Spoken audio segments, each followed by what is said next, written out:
All right, good morning, students. We have with us today a very special guest speaker that I am honored and privileged to bring before you today. I hope everybody has their notebooks.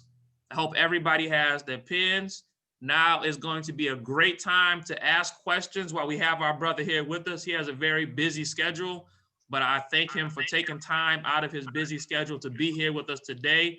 It's a great honor and it's a great privilege to have with us a brother who is a personal a mentor for myself.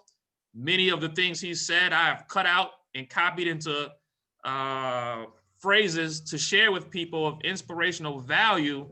So always remember that there is value in listening to the words that are being spoken, that we are not bringing before you people that cannot add value to your life. This is a brother in the struggle of mine, another student of the Honorable Minister Louis Farrakhan. I'm super excited to have him here with us today. Our brother, student Minister Nuri Muhammad, and he will take the show from here. Brother Nuri, the show is all yours. Oh man, all praise is due to Allah. Well, assalamu alaikum. Wa alaikum salam, sir. To Brother Henry, is your queen, to the entire staff of the school, and to all of the young, up-and-coming future rulers of the planet, which is the students of this great KIKIFER'S. Am I saying it right? Am I saying the name of the academy right? Yes, sir. KIKIFER'S. Yes, sir. KIKIFER'S Entrepreneurial Academy. Yes, sir. You all are the future rulers of the planet. And instead of me coming on the air to give a monologue where I would just speak to you, I wanted to open up the floor to the number one, to you, the students, to ask any question that you may want to ask. And then number two, to the teachers and the staff of the academy to do the same. And I hope that with the help of Almighty God, Allah, that we'll be able to give you some jewels and nuggets of wisdom. I call it news that you can use before we get off the line. So I'm honored to be your guest, and I'm looking forward to the dialogue this afternoon. Praise be to Allah. All right. Does anybody have any questions for our guest speaker as we continue to get into this dialogue? Is anybody thinking about a business or anybody working on their book or anything related that you would like to ask beforehand? Anybody? The floor is open. Oh, okay. Samaya, are you on camera? Sister Samaya. If you have a business, what type of business is it and what do you do for it? Well, right now I want to share with you all a Bible verse that I wish somebody had told me this a long time ago. How old are you, Sister Samaya? 10. 10. If I had learned this when I was your age, then I would have been a lot farther along in making progress spiritually, mentally, and economically. But there's a verse in the Bible that is found in Ecclesiastes 11:2, and it says this: invest in 7 ventures. Yes, in 8. For you do not know what disaster may come upon the land.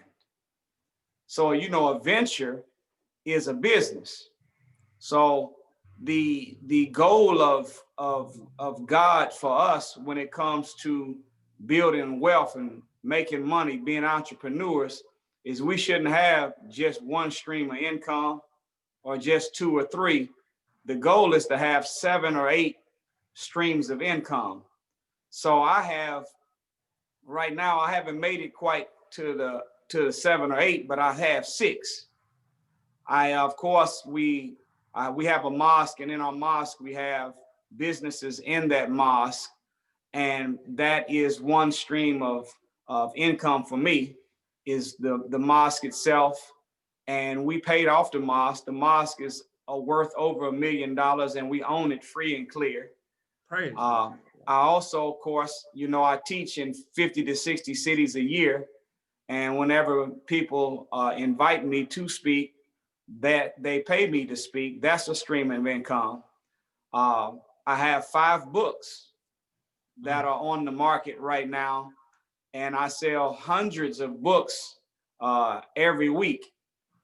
So that's another stream of income, plus my lectures. I also do real estate. I just sold a house, bought a house and sold a house last week. And I also own a dump truck. So yeah, that's 6. So I have 6 different businesses going, and to keep revenue, to make sure that we have money coming in, you know, not to be white man rich and not to be show off rich, but to have the resources in your possession, money, to be able to do what you want to do, when you want to do it, and the way you want to do it, and to be able to finance the mission of the resurrection of our people and live a high quality of life. Yes, sir. So that I'm not yet a millionaire, but I'm getting close. And inshallah, we should be there in the next 4 or 5 years. Beautiful. Praise the Lord. That's beautiful. All right. Students, does anybody have any questions? He said something that was so key about having multiple streams of income. Many of us are working on our first stream of income. Does anybody have any questions on starting or having multiple streams of income? How do you balance it? How do you balance your time? If you can't get to school on time, then you probably should have some questions, because some of us be coming to school 3 hours late. So we call Negro time. Can't get a job done if you can't start on time. Does anybody have any questions about multiple streams of income? Because as a school, we haven't quite discussed multiple streams of income yet. So it's a great topic. Does anybody have any questions about multiple streams of income? I do. Yes, ma'am. How do you balance having so many streams of income? Well, basically, when you start a business, you can set it up 2 ways. Either one, you do all the work and you make all the money. But if you do all the work to make all the money, you have to give all your time to the business. Or when you start a business, you can hire people to do the management of the business, and you'll make a little less money, but you'll have more of your time available to do what you really want to do.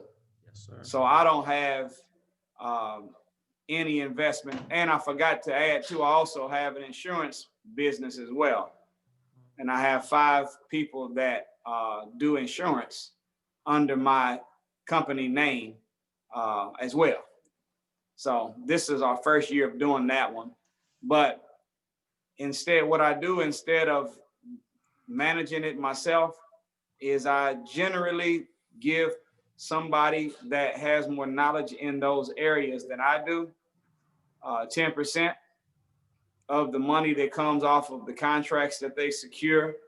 And by giving them 10%, what they do is they manage, let's say in my dump truck, they'll manage my payroll for the driver, insurance, repairs, fuel costs, and they'll, broker my contracts for me, but they make 10% of all of my money. But the beauty of that is that if you are always willing to not be greedy and try to keep all the money yourself, but you're trying to help other people to be able to have a higher quality of life themselves and make money doing for themselves, that's just like you are, then you start businesses and you hire people and let them make some of the money off of your business so that you can have your time freed up. So I don't do any of these things in business and allow it to interfere with my purpose on earth, which is to be a teacher of my people on behalf of the Honorable Minister Louis Farrakhan and our great nation. So I don't let the businesses interfere with my schedule. And to do that, you just hire people to manage the businesses in those areas so that you don't have to do it yourself. There's some jewels being given here. I love that answer. That is beautiful. Y'all don't understand. Hope you're taking notes. Jaden, I see you have your hand up to ask a question. Go ahead and ask your question, Jaden. You can come off of mute. How do you keep track of your businesses?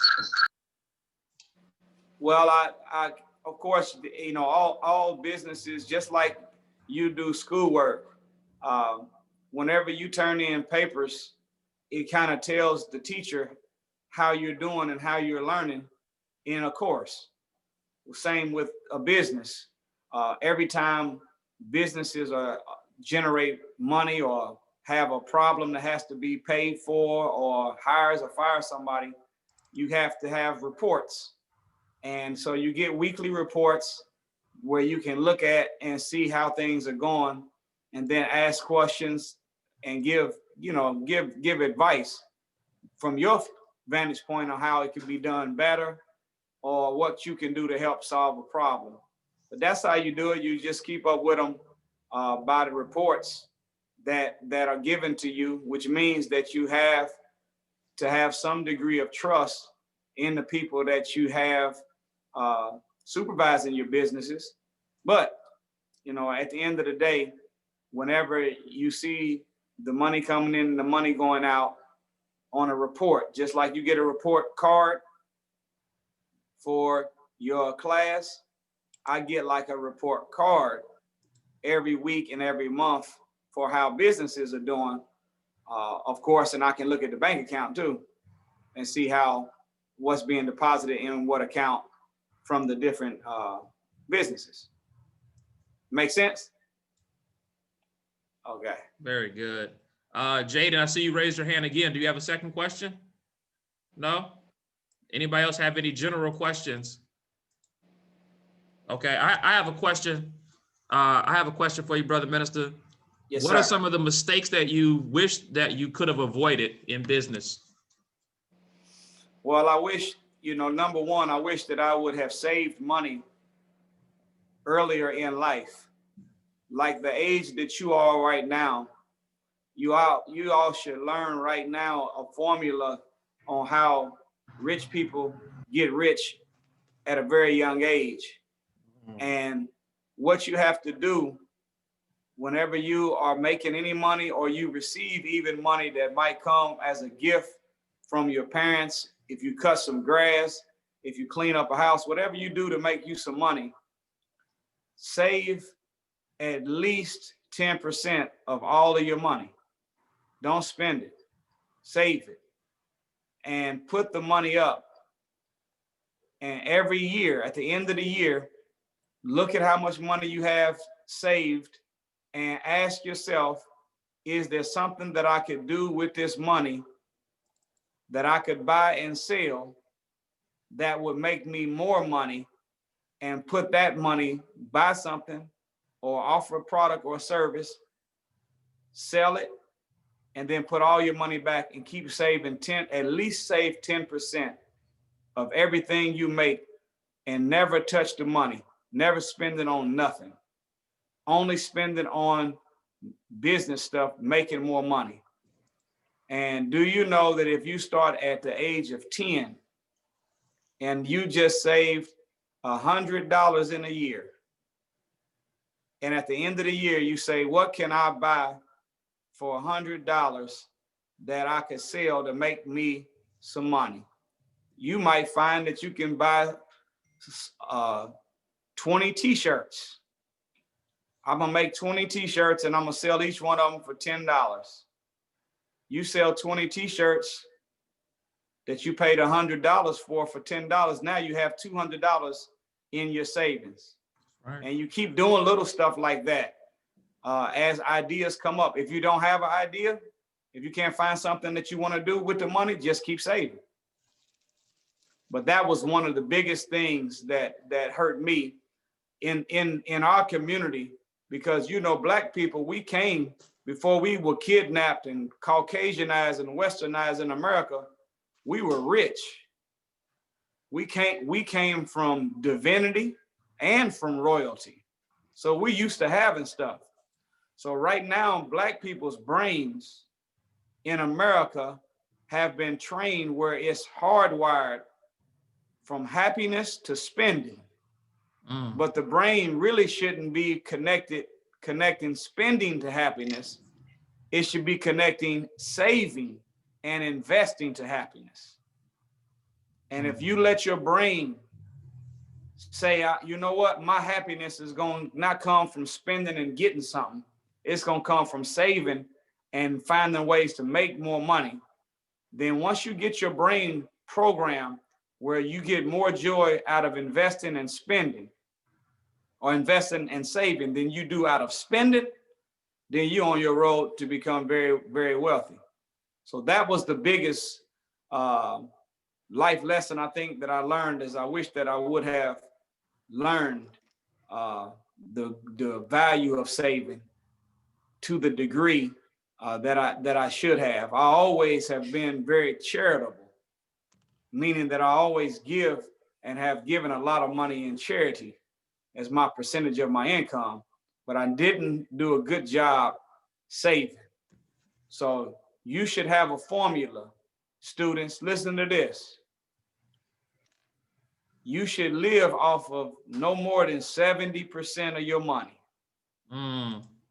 So if you've got $100, you should keep 70 of the 100 to live off of.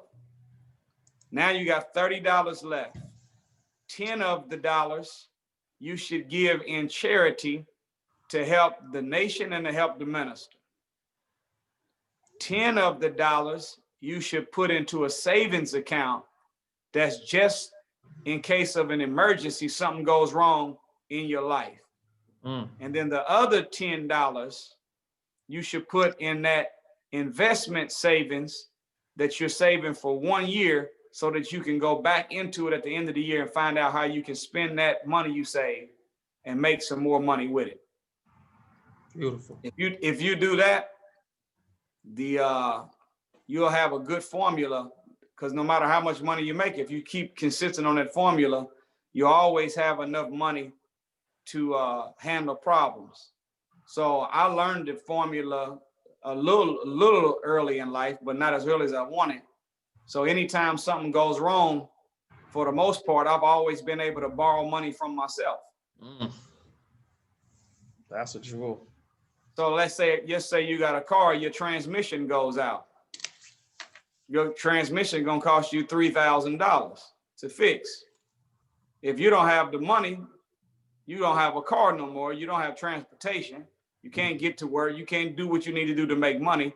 But if you've been saving 10% of your money into a savings account just for problems, now whenever the transmission go out, you go and borrow $3,000 from yourself. Yes, sir. Pay for the transmission, and then you start working to put that money back by a certain amount of time.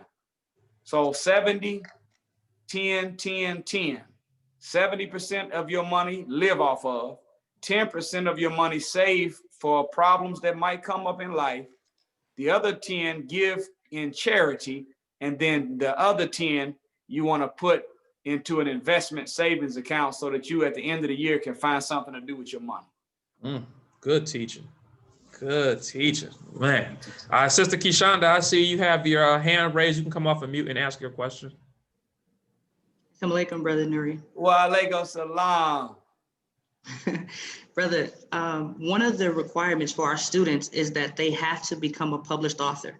So not only do they have to start a business, they have to become a published author. Can you talk to them about the writing process of what does that look like to be a writer? And most of our students are going to be writing a fictional story, but nonetheless, they're beginning the process of becoming authors. So can you talk to them about your journey in authorship? You have 5 books. So can you talk to our students about that? Well, I'd say this. There's a saying, the minister said this. He said, reading will make you know, but writing will make you exact. So, writing is a art form that requires 100% of your mind and attention when you're doing it. You could listen to something and be thinking about something else while you're listening to it.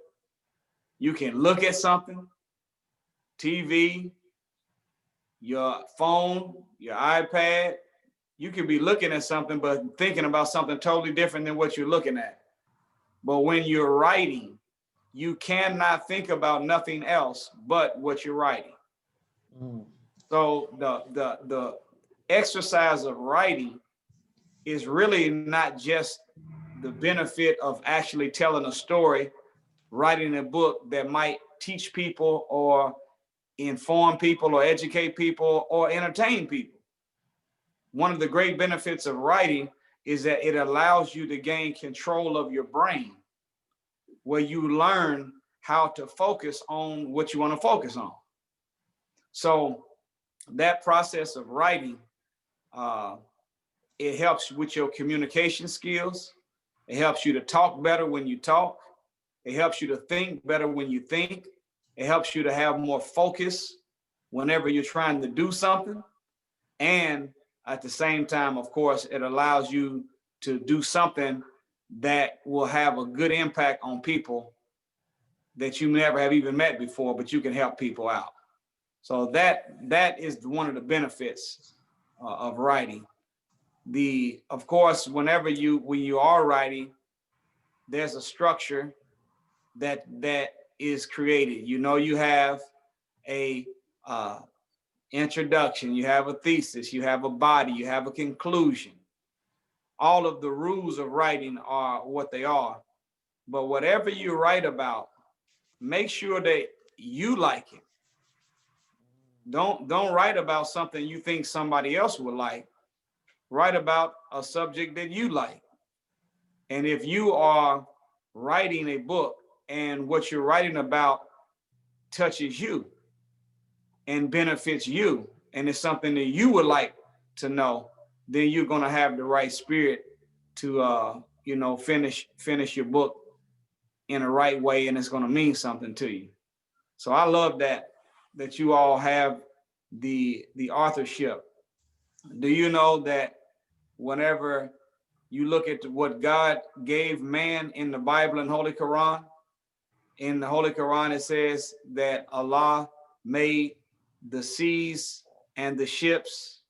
He made the sun, the moon, and the stars, everything in the heaven and everything in the earth subservient to man, and gave man, look at this, authority over all things. In the Bible, it says that God gave man power and dominion over the fish of the sea, fowl of the air, and every creeping thing that crawls. He gave man authority over the planet and the universe. If you look at the word authority, the base word of authority is author. So the more you become proficient at writing or being an author, the more access to power you'll have and authority over your life and everything that you want to do. Go ahead, brother. That's a jewel. So in our lessons, it doesn't say, in the nation, it doesn't say memorize and recite all of the answers of Elijah Muhammad. It says copy all answers and be able to memorize them and know them by heart. So if we're supposed to copy them, then we're not supposed to just read over them and memorize them. We're supposed to actually write them down. So there's something about writing, and you all can do more research on it, but there's a part of the brain called the reticular activation system of the brain, the RAS of the brain. The reticular activation system of the brain is what allows you to do challenging things with ease. It's like building up an invisible mental muscle in your brain that allows things that come hard to others, it becomes easier to you the more you write. So when you're writing, you're building up the reticular activation system of your brain, which is making you stronger mentally than anything else that you can do. Alhamdulillah. So I just the wrote that more down. you write, the more you write, the stronger your brain's gonna become. Mm. And there's nothing you ever gonna do in life that you don't need your brain for. Absolutely. The brain is the most important muscle in the body. Mm. There's some stuff you can do without your arms. You can just sit down and stand up. You don't need your arms to do that.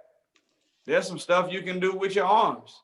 You can throw something without using your arms, but not your legs. You can throw something, but you don't need your legs. But there's nothing you can do without your brain. Because even before the legs can stand up or the arm can throw or swing, the brain has to tell it to do it. Yes, sir. So when you're writing, you're engaged in an exercise that strengthens your brain, which makes the most important muscle that you're gonna need in everything you do stronger, which will make life easier for you. Mm. If you do what is hard, then your life will be easy. We have a pledge that we say here in school every morning. And at the end of that pledge, it says exactly what you just said. If you do what's hard now, your life will be easy. Praise be to Allah. That's right. Mm. That is quite interesting. I'm glad you mentioned that, and I'm glad the students got to hear it. Currently, outside of the school, my investment group is writing a group book. And that is one of the key elements. I realized that with all the successful people I have studied, including yourself, there are some commonalities. And one of the major commonalities I find among successful people is the overwhelming majority of them have books that they have written. There is a key there. So that is beautiful. Matter of fact, I can't find any people, whether it's in the spiritual, mental, moral, social, I can't find anybody that I've studied that does not have books. So that is definitely a jewel. Does anybody have any other questions that they would like to ask? I have a few myself, but I want you students, if you have questions, to feel free and ask these questions. You are getting a wealth of knowledge that I wish at your age I would have got. I would be so much further in life right now if I would have just got some of this information as a child or in my teens or when I was younger. Does anybody have any questions? Destiny, I know you have your business you are starting at, and you're one of our younger students. Do you have any questions, Destiny?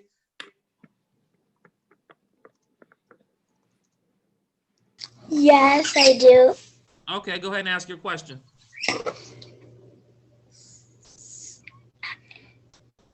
You can say it. Don't be embarrassed. She wants to know. She has a business and it's me and her, but it was her idea.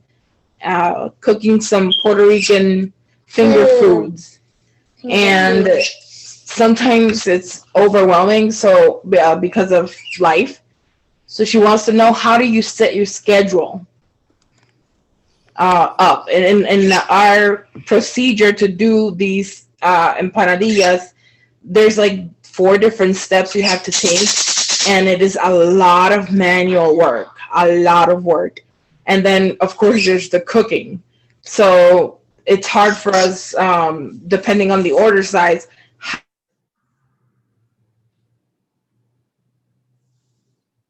think she may have.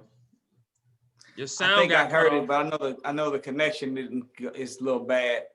But you know, that one of the things that's an illusion, that a lot of people think that if you're working doing a business for yourself, that you actually you have more time than you did whenever you was working on a white man's job. The real truth is, if you don't want to work a 9 to 5, you have to be prepared to hustle 24/7. That's the way that it is.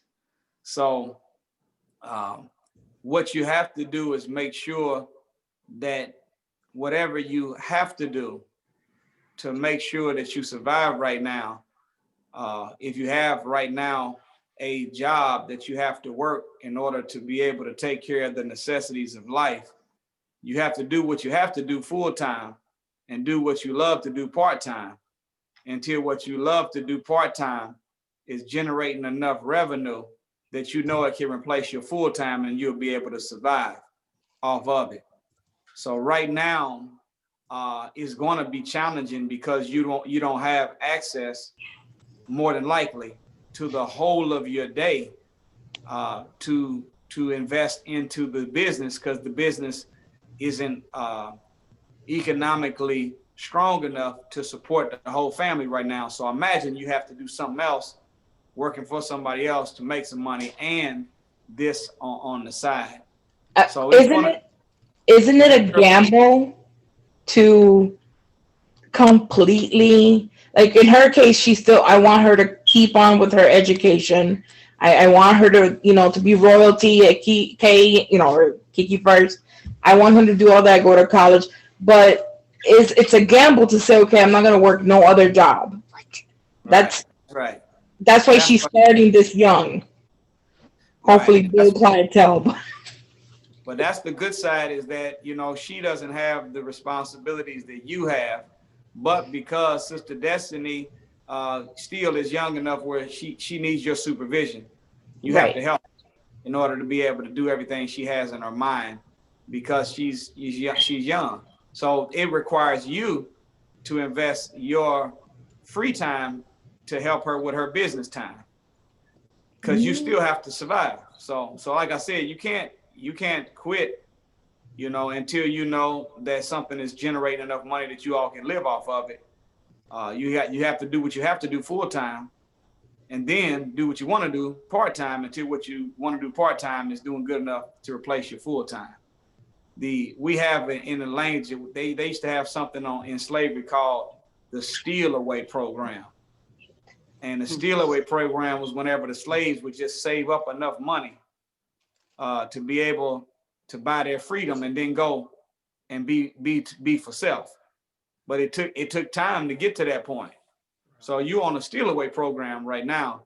So you have to do, your part time, and your free time has to be in helping her get her business going. So play y'all some music, have fun while you're doing it. Make the business side of it recreational. One of the key ways that you can calibrate your mind to really enjoy the grind is whenever it's time to do the work, don't say, I've got to do so forth. Say, I get to do. Yes, sir. And when you use the language, when you just change the language from I gotta do, because gotta do sounds like a burden. But when you say I get to do, it seems like it's an opportunity. So the mind, once it hears the term get to do instead of got to do, it automatically goes into excitement, where it is going to enjoy the process more when you're doing something you get to do versus doing something that you've got to do. And I would always say this too, that a lot of people complain. They say it's just not enough time in the day to do everything you need to do. But the real problem is not that it's not enough time in the day. It's really just not enough day in our time. And what I mean by that, the healthier we become, the lighter on our feet, the cleaner we are in body and mind. We began to be so healthy that we have access to a unlimited supply of energy, and we can put more day in our time and won't have to worry about complaining about there's not enough time in the day. So everyone, work on your health so that you have access to the energy you need to do what you have to do to live, and what you want to do to fulfill your dream of creating your own business. And when you go into the work of what you're doing for yourself, as Sister Destiny and her mother are doing, don't say before you start prepping in the kitchen or mixing, don't say, man, we got to do, say, you know what, we get to make this mix today, and we get to feel 15 orders this week, and I hope we get to fill another 50 orders next week. And by saying I get to do instead of I got to do, it changes the spirit of the mind to joy and excitement from a burden and sadness. Man, that's beautiful. I hope y'all are taking notes, students. And Brother Minister, just this morning when school started, we had this conversation with one of our students about time management. And so that answer really, I hope that y'all took notes, because we broke down the amount of seconds in a day and hours in a day and how much time we actually have versus how much time we pretend to have. So that answer was beautiful, brother. It actually, it's like you was in school with us this morning. Wow. Yes, Well, sir. I'm gonna say this too, you know, time management is a myth. You can't manage time. You have to act in accord with it. Yes, sir. Because whether you do what you're supposed to do or not, time doesn't slow down for you to let you catch up. You can't hit the pause button on life. Right. Yes, sir. You don't get to rewind or fast forward. Time keeps on moving. So one of the things that hopefully the students, especially those of you that can read well, that you'll take time to look at a book called The Laws of Success in 16 Lessons by Napoleon Hill. Napoleon Hill, was hired by Andrew Carnegie to study the 500 most successful people in the world for 25 years. That's what he did for 25 years straight. Went around the world interviewing the most successful people in the world. He interviewed 500 of the most successful people, and he interviewed 25,000 people that were considered failures in this journey. And one of the common traits that he found among successful people is that successful people always woke up early. And we used to hear it when we were coming up, that the early bird gets the worm. That's right. So when we can train ourselves to wake up early, and in order for you to wake up early, you're gonna have to go to bed at a decent time. That means we have to turn off the idiot box, the television. You got to turn it off and put the phone down, close the Mac up, and go to bed when you got your schedule planned to wake up early. And the time early morning before dawn and around dawn is the most productive time in the universe. All wise farmers know that the best time to plant any seed is right around dawn. Even in the Holy Quran, there's a verse that says, and surely the recital of the Quran at dawn is recorded. Why are you saying it's recorded at dawn? Why didn't you say it's surely the recital of the Quran is recorded at nighttime or in the middle of the day? It's because just like the earth is at its most fertile point in the morning, early, so is the brain. You can do more in the early morning for your health, for your business, for your spirit, for your mind. In 1 hour of early morning thinking, planning, exercising, and working, it'll be more productive than doing the same thing for 5 hours in the middle of the day. So that's what he noticed. He noticed that one of the 16 laws is that all of the successful people that he interviewed were always early risers. They got up early in the morning and they generally prayed, read, exercised, and planned their day for the first 2 hours of the day. And then they went into doing what they needed to do. And there were four things that were common among the 25,000 people that he interviewed that were failures in life. There were 4 areas that they were undisciplined in. Number one, they were undisciplined with food. They ate bad food and they ate too much.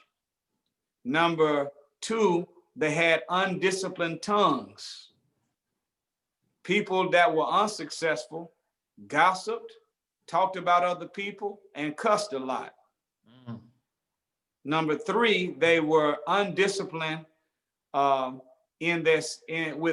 sexual life, relationships. They were sloppy with relationships, always involved with different people, not consistent, not focused on disciplining themselves till they got married and then staying married after they did.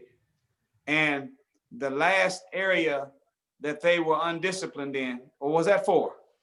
That was three. That was three? The Food, last tongue, one? relationship. Tongue, relationships, Diet. and what was the other one? Diet. Sexual Food. life, food. I'm trying to remember the other one. I'll find it. There's one other area that they were undisciplined in. Oh, they never could focus on one thing. He said that they had a grasshopper mind, always bouncing around the different stuff. Do you know that focus really is an acronym? An acronym is when every letter in the word represents another word. Focus stands for following one course until successful. Think about that. So whatever you're doing, stay consistent doing it. Don't quit just because it get hard. Don't quit because you didn't get what you thought you was gonna get when you thought you was gonna get it. Don't quit because you're tired. Keep on modifying, keep on improving, keep changing it up until you make it work. Focus. So they had a grasshopper mind. And do you know the Honorable Elijah Muhammad in Theology of Time said that was one of the impediments of Black people's thinking? He said that we operated like a grasshopper.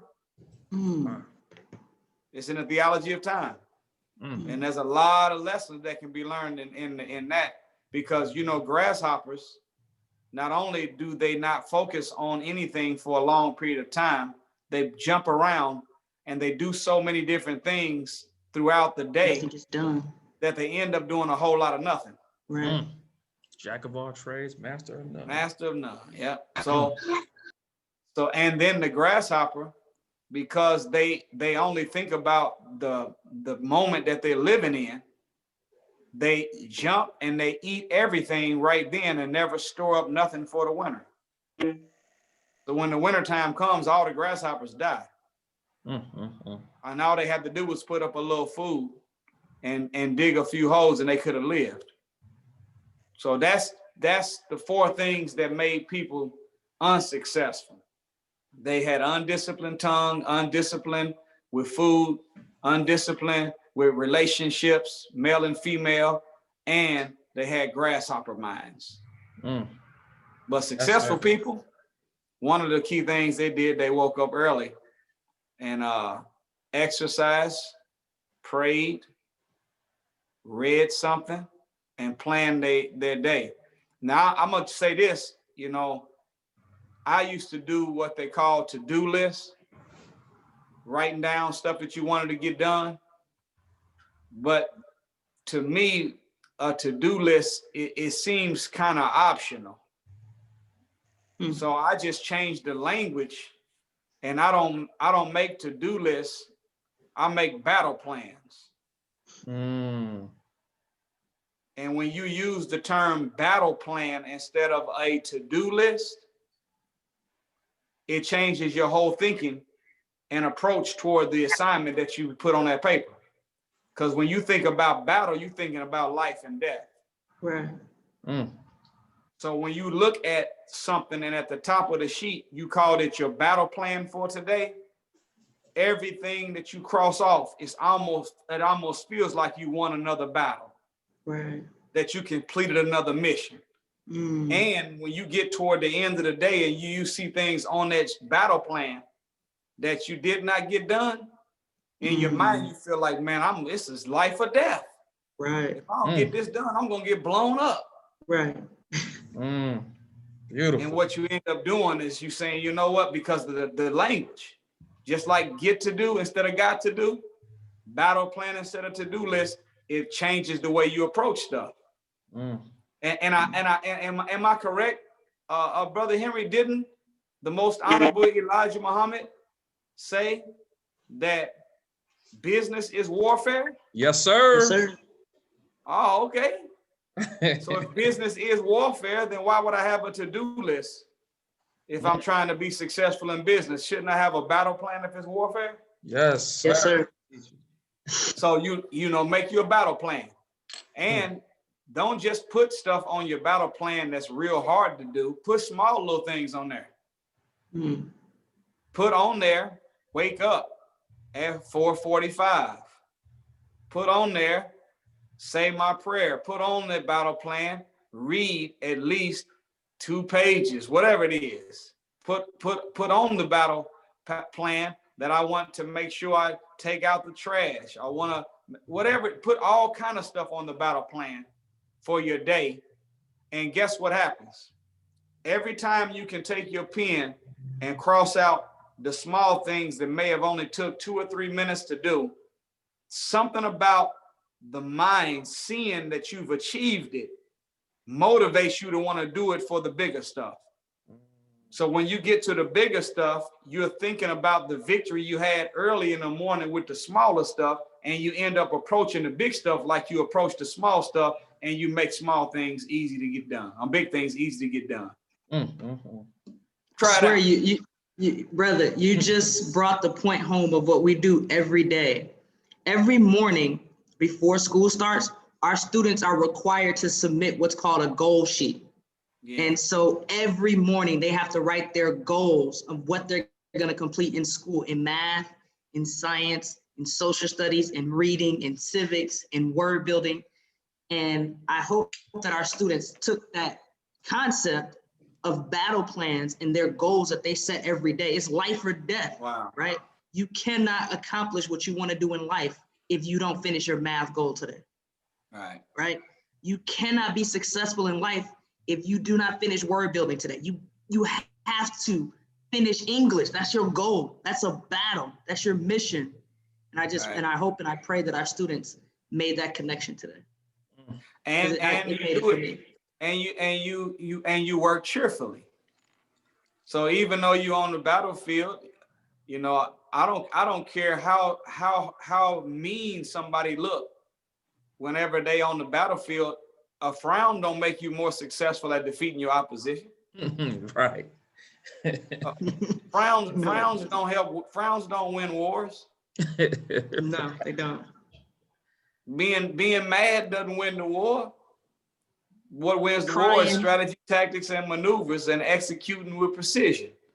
So while you're doing your battle plan, you still can be happy, you still can smile, you still can have fun, but you working cheerfully. It's your battle plan, and you like winning. And have you ever heard, anybody ever heard of something called mojo? Right. Yes.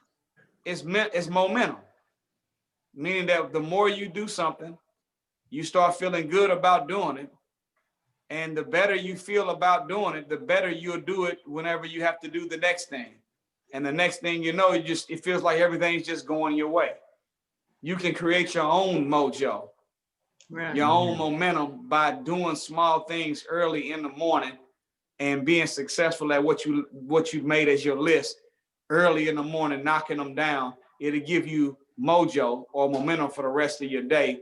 So when it comes to the schoolwork, when it comes to whatever the business that you're trying to do, if you got to write 1 page of your book today, whatever you have to do, your mojo is in motion. You got momentum, and it makes it easier. Praise be to Allah. I see time is short, Brother Minister. My daughter had one last question that I told her I'd let her ask. Time is short on us, but I'm going to let her ask the question. And students, I really hope that you all are taking notes.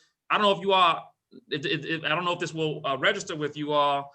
Approximately, when did we get in Rockford? About 10 years ago? So approximately 10 years ago, myself, my wife, and everybody else who's a part of our study group came to see Minister Nuri and his staff and team to get trained on how to be organized, how to have an effective business model. And the product that you see, we are on a path that he has played a major role in. So I don't want you to ever undermine or undervalue what it is that you are receiving and that you will be able to give to other people. That was over 10 years ago. And now, because we both have the same teacher, but we have teachers that are produced by our teacher, and he is one. And from him, now you see we own, beauty supply store. We own multiple salons, clothing stores, consulting work, investment groups. These things come from taking notes and then finding out how you can apply what you're being given. So I really hope that you are soaking in the beauty of what brother is sharing with us. These are some things that if adults came to me to ask me the same information, I would charge, because that's what I do, consulting work. I would charge because at this point in life, you should have got it. So now if I have to take my time to go back and give it to you, there's a fee attached to it, but you're getting it just by being a student. So I hope you all realize the privilege and the honor to be here. It really is a beautiful thing. So I might let my daughter ask the last question so we can wrap up and get out of here. But I hope the students are taking notes. Go ahead, somebody, ask your question. My first You got to one speak is, into the computer though. what time is dawn? It's different well, it's pretty much the same. It's anywhere between, in Eastern time for us, it's anywhere between 4:45 and 5:45. I don't know what it'll be on Central time, but I'm imagining it's somewhere around there. Yes, sir. So dawn is right before the sun rises. So when you'll know it's dawn because it's still a little dark outside, but it's still the morning. And about 30 to 40 minutes after dawn is when the sun normally is visible to you. So you can find it on your phone though. You can look up on there sunrise and sunset on your phone, and you're searching on Google, and it'll tell you what time it is for you all. Yes, sir. You should know that from Ramadan, right? When you want to eat. Yeah, that's right. Do you have any other questions, or is that it? Do you have one more question? What does impediment mean? Impediment? She said, what does impediment mean? Impediment is it's like something that is really in your mind most of the time, that's stopping you from doing what you need to do. So if I'm lazy, there's nothing wrong with my legs and my hands, but I just don't want to do nothing. Laziness becomes an impediment. If I'm mean or I'm not nice, being mean is an impediment because nothing's wrong with my mouth. I just choose to use it to be negative. So most impediments are just things that are inside of our mind that is stopping us from doing what we need to do or what we should be doing. You can also have a physical impediment, which could mean you're sick or you injured yourself or you have something wrong with your legs, arms, or something wrong with your body. But most of the time, impediments just are things that exist inside of the mind that we accept to slow us down or stop us from doing what we're supposed to be doing. Beautiful. Good question. All right. Well, I see that the time is amongst us. We are so grateful and thankful, Brother Minister, that you took time to be here with us today. We definitely have to bring you back next semester. Be my honor. Anytime, I love to be back. Praise be to Allah. We thank you so much for your time, and please give your family all the greetings for us and give them all of our love. I pray that all of our students have taken notes and that everyone has something. So when your homework is due this week and we ask, we expect to see those answers. Thank you so much, Brother Minister, for your time. And I'll contact you afterwards and we can just dialogue. But thank you so much for taking the time. Sister Kishan, do you have anything you want to say before we go ahead and No, I think you said it all, other than please give your wife the greetings for me, brother, and the MGT and your mosque and the FOI too. But send the sisters some extra love for me, brother, and we appreciate you and your time. Thank you so much, Sister Kishanda. Yes, Y'all sir. still make banana pudding? Yes, sir. Oh, I'm coming. I'll be there soon. And y'all Zoom me Yes. some banana pudding on the. What's the app for that? Thank y'all. Thank you, sir. Thank you, brother. Yes, sir. Assalamu alaikum. Wa alaikum salam. Wa alaikum sir. salam. All right, students.